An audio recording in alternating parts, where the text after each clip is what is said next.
Olá para você, está começando agora mais um podcast Entrevistas DPE comigo, Beatriz Prio, e hoje nós vamos falar sobre atualizações na lei do inquilinato, que é a lei aí que fala sobre aluguel, né, sobre o inquilino. E quem vai conversar com a gente sobre isso é a Aline Piovesan, advogada imobiliária. Seja muito bem-vinda e obrigada por ter aceitado o convite.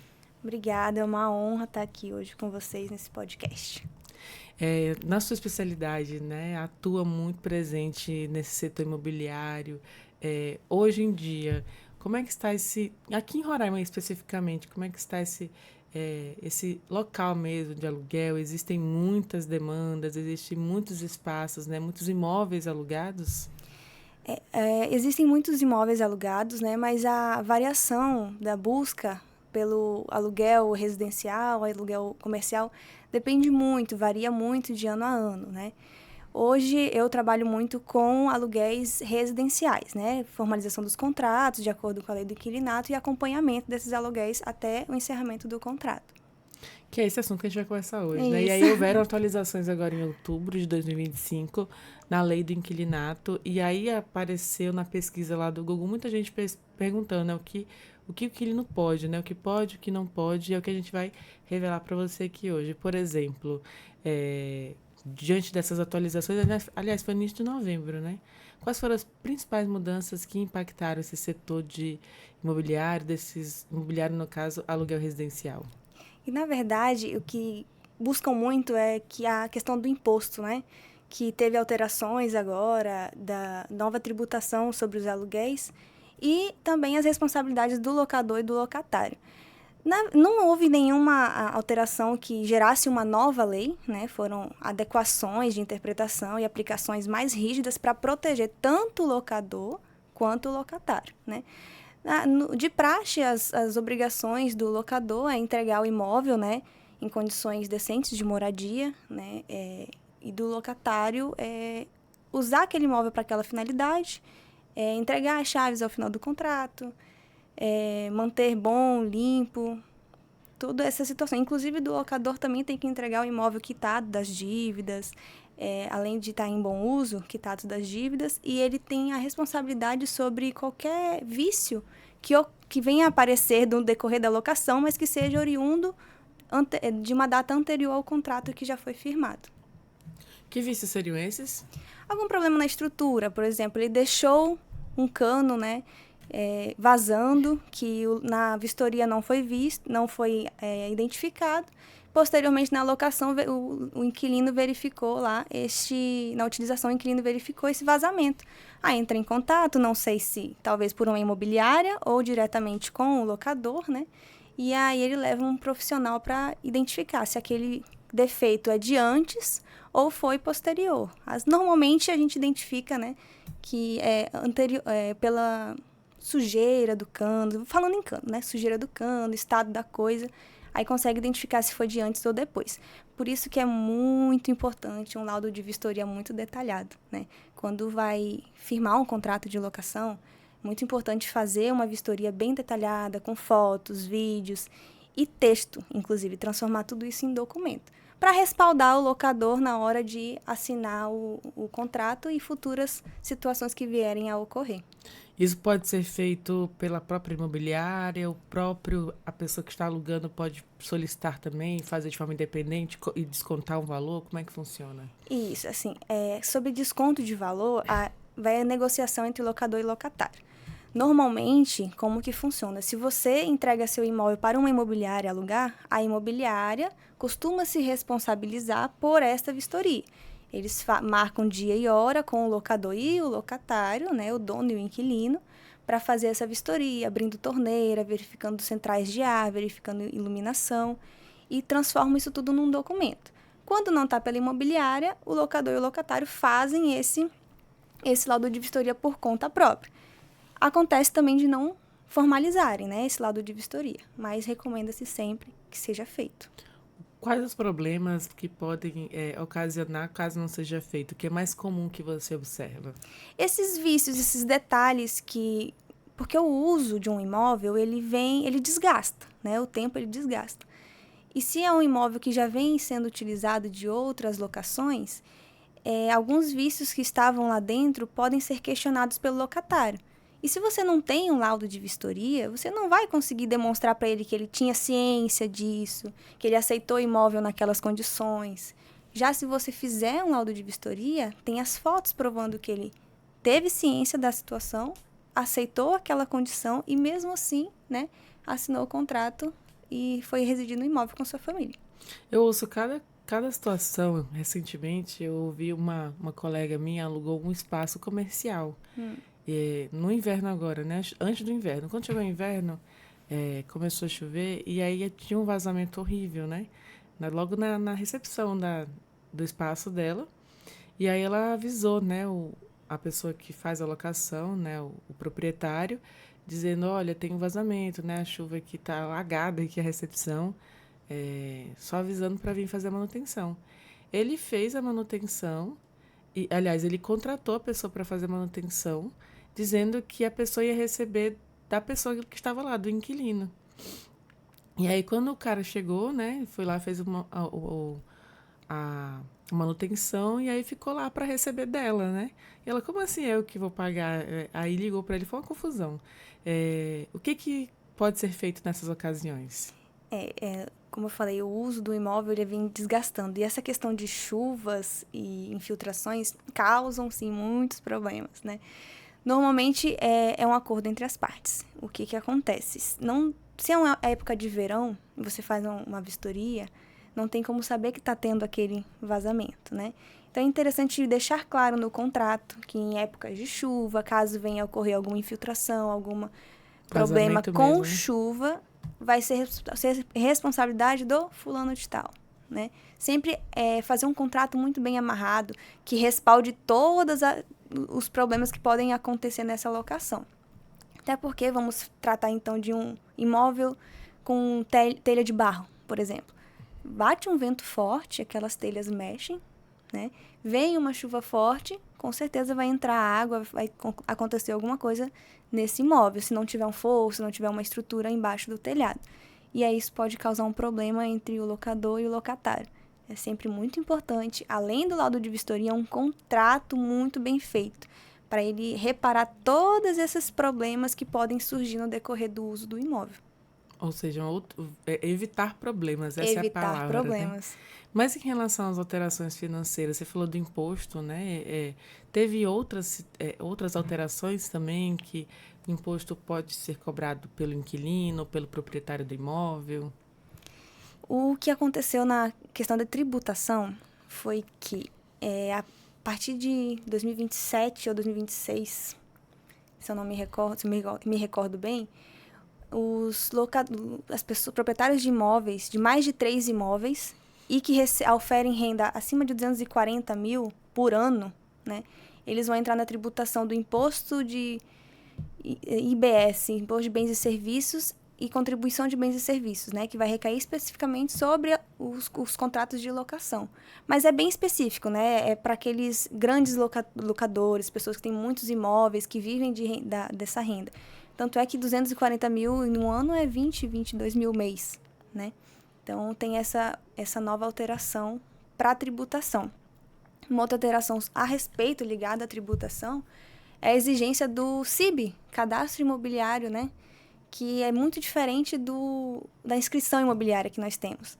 A inscrição imobiliária ela é junto com o IPTU, né, municipal. O CIB é um cadastro nacional feito de forma automática pela Secretaria de Fazenda, né, que visa evitar a sonegação desse novo imposto que vai ser cobrado por esses grandes locadores. E aí esse CIB ele vai usar os dados que os imóveis já têm, municipal, IPTU, as matrículas, né, para fazer esse cadastro e evitar a sonegação de imposto. Ou seja, não tem como realmente sonegar, na verdade, imposto. A fiscalização ela vem cada vez mais sendo rígida realmente com todo mundo, né? E não tinha como fugir também de quem ali tem seus imóveis, seus aluguéis. Em relação já aos condomínios, a gente fala que em Boa Vista, inclusive, tem crescido, né? Uhum. A gente antes tinha muitas casas alugadas, até vilas, mas condomínio tem algumas regras diferenciadas. Dá para explicar a diferença de um imóvel que não está dentro do condomínio? para um imóvel que está dentro do condomínio? Porque tem a participação ali da assembleia, né? Depende muito se vai criar, né, um condomínio. A maior diferença é o IPTU, né? Vamos começar pelo IPTU, já que a gente está falando de imposto, que é a divisão do IPTU em partes iguais para todas as pessoas que residem naquele condomínio, né? E como o condomínio ele é frequentado por várias pessoas, normalmente existe uma pessoa responsável por isso, que normalmente é o síndico, né? Que ele é o responsável por fazer as reuniões, por recolher as reclamações do condomínio e levar ao proprietário do imóvel, resolver a questão de limpeza, de infiltração, tudo isso acontece dentro do condomínio. Mas de praxe costuma ser muito semelhante a locações residenciais de casa e comércio. E em relação à participação dessas pessoas, tem votos, né, também? Explica pra gente sobre isso. Como eu te falei, depende muito se for criado. Aqui a gente tem muito imóveis, condomínios residenciais, né, que não tem essa participação de síndico, não existe, É muito né? recente aqui em Boa Vista, Isso, né? é muito recente. Não existe. Então, a grande maioria é administrado pelo proprietário ou por uma imobiliária. Aí a imobiliária vem e atua como o síndico, né? Recebendo as reclamações, os problemas enfrentados dentro do condomínio e solucionando e repassando para o proprietário. É um trabalho, aliás, uma dor de cabeça a menos, né? Um trabalho a menos realmente resolvido pela imobiliária. Quando não se define bem, né, essas situações aqui em Roraima, o que você mais tem percebido que tem sido gargalo na hora de locar um espaço, né, uma residência, que pode estar relacionado também com as atualizações da legislação? O principal ponto são esses vícios que ocorrem durante o uso do imóvel. Por exemplo, nós temos uma situação que ocorreu recentemente, onde o portão, né? O portão elétrico veio a quebrar várias e várias vezes. Aí o proprietário foi notificado, ele por conta própria arrumou 2, 3 vezes, né? Até que uma determinada vez ele foi e trocou todo o trilho do portão de uma melhor qualidade, para evitar que quebre. E a partir daquele momento ele impôs para os seus inquilinos que a partir dali é de responsabilidade deles, né, a manutenção, porque eles estão usando. Se não tivesse o uso daquele portão, ele não quebraria, né? Você concorda comigo? Que o uso ele causa desgaste. Então, acertar essas situações antes no contrato, que ele respalda muitas brigas, ele evita muitas brigas. Tanto questões de limpeza de central, furos na parede, ajuste de encanamento, falta de água, tudo isso tem que ser colocado num contrato. Inclusive fechadura também. Fechadura é um tema muito sensível, né? Porque existe a questão da confiança, né? O proprietário alugou o espaço, aí às vezes o inquilino não tem aquele receio, né? Será que outra pessoa tem a chave desse espaço ainda? Tem alguma cópia? Ou vice-versa também, quando vai entregar, às vezes o inquilino mudou a chave e o proprietário não tem mais cópias suficientes, enfim, é um problema também?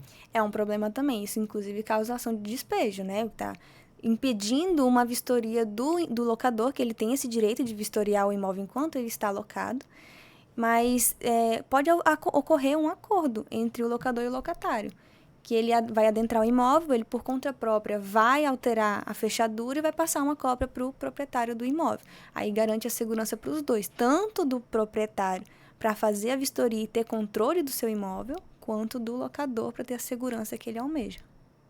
Nesses espaços também, agora vamos falar sobre festa, né? Não festa, agora inclusive um bom tempo agora, que é o final de ano. No final de ano tem festas, enfim, tem comemorações, celebrações. Nesse momento, principalmente em condomínios ou determinados espaços, os inquilinos podem realizar algum tipo de barulho, né? Colocar o som alto, o que é determinado também? Nesse ponto entra o que você me falou sobre o síndico, né? As reuniões do condomínio. Quando você entra para morar num condomínio, é de praxe que o proprietário tenha um conjunto de regras nesse condomínio. Tanto a proibição de pet, proibição de volume alto até depois das 10 horas da noite. Tudo isso o inquilino ele tem que ter acesso, né, antes de adentrar o imóvel, ciência para ele assinar o contrato e concordar com aquilo. E, no caso, para realmente sanar qualquer problema que venha acontecer. E nesse caso, se desobedecer todas essas regras, né? A gente falou da fechadura, falou agora do som, aí você lembrou dos pets também. Se caso não forem cumpridas essas regras, é possível fazer ordem de despejo? É uma possibilidade, mas antes de você fazer a ordem de despejo, que é creio, a mais grave, né, das sanções, você tem que prever no seu contrato uma multa por descumprimento de contrato, né? Multa, chamada de cláusulas penais. E aí você põe todas essas questões no contrato, inclui a cláusula penal, descumpriu uma vez, multa, descumpriu duas vezes, multa, descumpriu a terceira. Será que na terceira já entra com ação de despejo? Será que já entra com uma notificação? Tudo isso é previsto num contrato, mas sim gera uma ação de despejo. E na prática, realmente, assim, quais são os direitos do inquilino em relação à entrada do proprietário durante essa compra, durante o contrato mesmo, né? Essas compras que podem ser adquiridas. As compras. Ali a gente falou da fechadura, falou de, por Certo. exemplo, o cano quebrou, fica sempre esse questionamento. É porque é muito aberto. Como a gente fala de uma relação contratual, o que é um contrato? Né? A manifestação de vontade das partes. Então, é muito, muito aberto para negociações. A fechadura, o inquilino, antes de adentrar, ele conversa com o proprietário, coloca isso no contrato. Então, ele tem o direito, né, de levantar essa questão, tem o direito de mostrar que ele está preocupado com a segurança dele dentro da que vai ser a nova casa dele, né? E a questão de cano também, tudo isso previsto evita, porque, como eu acabei de falar, é uma manifestação de vontades. É uma negociação. Antigamente era feita no boca a boca, né? Um contrato verbal. Hoje é o que você conversa verbalmente, você põe no papel. E aí isso traz tanto direito para o locador quanto para o locatário. Ele vai conseguir morar na residência da forma que ele almeja morar, digamos assim, né? E falando de conversa, né, de negociação, a gente fala de comunicação. Para que o inquilino e o proprietário se comuniquem, existem também algumas limitações, porque hoje em dia com o WhatsApp todo mundo manda mensagem ali, talvez meia-noite reclamando ou pedindo algo. Tem uma regrinha também, ou é um consenso entre as partes? Existe uma coisa chamada perturbação do sossego. Pode se enquadrar caso venha a ser uma questão muito incisiva, né? Violando a privacidade ali do proprietário. Mas, normalmente, essas mensagens, quando é diretamente com o proprietário, não tem uma imobiliária administrando, ela costuma ser bem tranquila, né? Eles mandam, sim, mensagens fora do expediente, e aí vai do proprietário querer olhar aquela situação e atender o seu inquilino. Mas isso também, novamente, voltamos ao contrato. Isso também deve ser incluído num contrato, para o inquilino ter ciência que ele tem direito a reclamações, sim, ele tem direito a reclamações, mas dentro do horário comercial, para não ferir a intimidade e a privacidade do proprietário. Aline, falando sobre tudo isso, né, a gente vê então uma mudança no cenário roraimense sobre imóveis. Vários condomínios estão surgindo, né, outros locais também estão sendo feitos. Na verdade, se chama, não é condomínio, loteamentos. Enfim, vários loteamentos. Nesses loteamentos tem um processo também para pagamento, quando é financiado. Quando o imóvel ele está sendo financiado, ele pode ser alugado também? Depende do financiamento, né? Tem instituições financeiras que não permitem que seja feito o aluguel do imóvel que está sendo financiado, por decorrência dos programas específicos de financiamento. Então, tem que olhar já o contrato com a instituição financeira para ver a possibilidade ou não de alugar esse imóvel sem incorrer com uma penalidade. Existem, aliás, quais as penalidades poderiam ocorrer? Multas normalmente, né? Tá dentro do contrato da instituição financeira. Ela prevê multas, prevê rompimento do contrato, devolução do imóvel. Aí depende muito da instituição. E para você, avaliando todo esse crescimento, o que que você deixa de alerta realmente, assim, que as pessoas devem estar atentas? Bom, considerando que eu trabalho muito com contratos, né? Venho estudando muito sobre contratos, que contrato é o que move a nossa sociedade, é o que estabelece as nossas relações no dia a dia. Eu recomendo que seja, sim, procurado sempre um especialista para fazer um contrato muito bem feito, muito bem detalhado, para evitar dores de cabeça durante a locação, né? Inclusive, tem regras dentro da lei do inquilinato que prevê tempo de locação, tem locações de 30 meses ou mais, tem locações de 10 anos, 15 anos. Então, um especialista nisso vai respaldar o locador e o locatário nessas relações de aluguel. São termos ali que podem facilitar essa comunicação de fato. Isso. Essa é a sua principal orientação, né? Mas, assim, queria que você deixasse até um recado para quem está nos ouvindo, quem tiver dúvidas, como é que faz para buscar informações, também buscar pessoas especializadas como você para sanar suas dúvidas e seus questionamentos. Vocês podem estar me procurando no Instagram, né, Aline Piovesan _, e em caso de... Como a questão de imóveis é muito falada nos dias de hoje, em caso de despejo, falta de pagamento, é sempre bom procurar a Defensoria, que a Defensoria também está sempre disposta, né, a atender esses casos de relações de aluguel. Olha aí, já deixa uma dica aqui para a Defensoria também. Aline, eu queria agradecer assim, por ter participado, ter aceitado o convite. Eu deixo esse espaço também para você fazer suas considerações finais, pontuar algo que a gente não tenha falado. Relações de aluguel são relações pessoais do dia a dia, né? Então, é muito importante a gente ter o senso de sociedade, né? De saber conversar com outra pessoa, expor todos os nossos questionamentos, todas as nossas exigências, para que o contrato seja muito bem feito, que ele respalde todos os nossos desejos e limite a atuação do outro, né? Para que tenha uma moradia digna, para que o contrato de comércio seja eficaz e não tenha dores de cabeça, e buscar sempre orientação profissional qualificada para fazer qualquer coisa. Antes de fazer qualquer coisa, procurar uma orientação especializada, para evitar dores de cabeça, evitar problemas e desgastes, né? Porque a gente também tem muitas relações entre amigos, nessas de locação comercial, de residencial, e acaba ferindo as nossas relações no dia a dia. Então, é sempre muito importante ter uma orientação especializada. É isso, eu queria agradecer mesmo a sua participação, parabenizar pelo seu trabalho. E qualquer dúvida, como é o Instagram mesmo? Aline Piovesan _. Então é isso. Muito obrigada. Previsão com S, com né? S. Com S. Muito obrigada mais uma vez. Parabéns pelo seu trabalho. E assim a gente vai encerrando mais um podcast Entrevistas DPE. Agradeço a tua companhia até aqui e te lembro que você pode ouvir essa e outras entrevistas acessando os canais oficiais da Defensoria Pública de Roraima, no Deezer, no Spotify e também no YouTube. Qualquer dúvida, digita @defensoriarr. Muito obrigada pela sua companhia e até o nosso próximo encontro. Tchau, tchau.